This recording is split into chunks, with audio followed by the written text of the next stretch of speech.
l'AES, deuxième réunion des ministres en charge de la justice de l'AES. Le ministre d'État nigérien, ministre de l'Intérieur, de la Sécurité publique et de l'administration du territoire, le général de division Mohamed Toumba, a présidé. Ce lundi 15 septembre 2025, au Centre international des conférences Mahatma Gandhi de Niamey, la cérémonie d'ouverture de la deuxième réunion des ministres de la justice des pays membres de l'Alliance des États du Sahel AES. Cette rencontre, qui réunit les ministres et les experts de la justice et des droits de l'homme de la Confédération de l'AES, est consacrée au suivi et à l'évaluation de la mise en œuvre de la feuille de route adoptée lors de la précédente rencontre tenue à Bamako, Mali, les 29 et 30 mai 2025. Dans ses propos, le ministre d'État de l'Intérieur, de la Sécurité publique et de l'administration du territoire,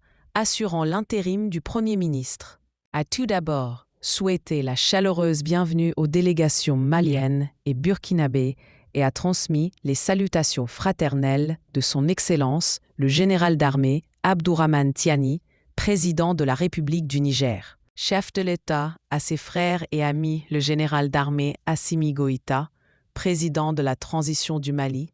et le capitaine Ibrahim Traoré, président du Faso, au gouvernement du Mali et du Burkina Faso,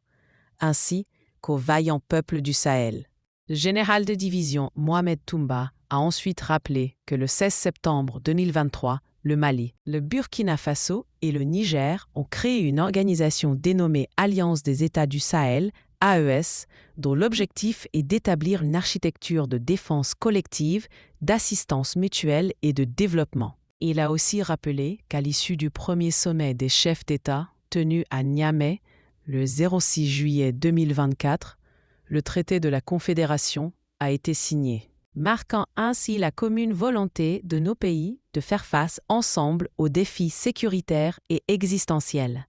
mais également aux défis liés au développement. Et lors de la première rencontre des ministres en charge de la justice à Bamako,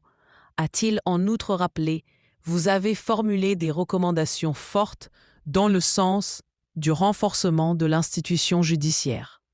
Parmi ces mesures figure en bonne place la création de la future Cour pénale sahélienne et des droits de l'homme, CPSDH, et une prison de haute sécurité qui vise à affranchir nos pays du recours aux instances juridictionnelles internationales. Le ministre d'État Mohamed Toumba a ensuite souhaité la mise en place d'une institution commune africaine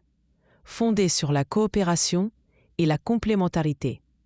afin d'assurer la sécurité juridique et renforcer l'intégration régionale.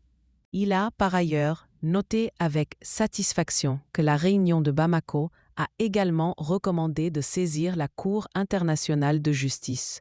CIJ, à travers des plaintes contre la France et l'Ukraine pour soutien et apologie du terrorisme d'une part, et, d'autre part, décidé d'engager systématiquement des poursuites devant les juridictions nationales contre les médias France 24, RFI et TV5 Monde, des organes de presse, qui ont également comme ligne éditoriale l'apologie du terrorisme.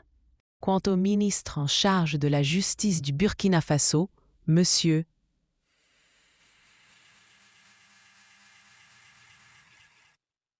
Rodrigue Bayala Edasso, après avoir adressé ses félicitations aux autorités nigériennes pour l'accueil chaleureux réservé à sa délégation, il a déclaré qu'à la suite de la rencontre de Ouagadougou et celle de Bamako, la rencontre de Niamey restera dans les annales de l'histoire pour les fortes décisions qui seront issues de par la volonté de nos chefs d'État et de nos chefs de gouvernement. Le ministre en charge de la justice du Mali, M.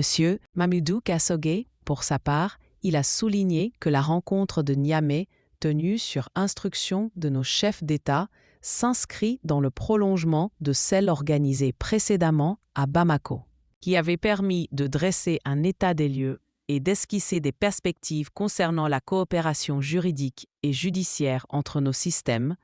ainsi que le rôle et la place du droit et de la justice dans l'édification de notre confédération.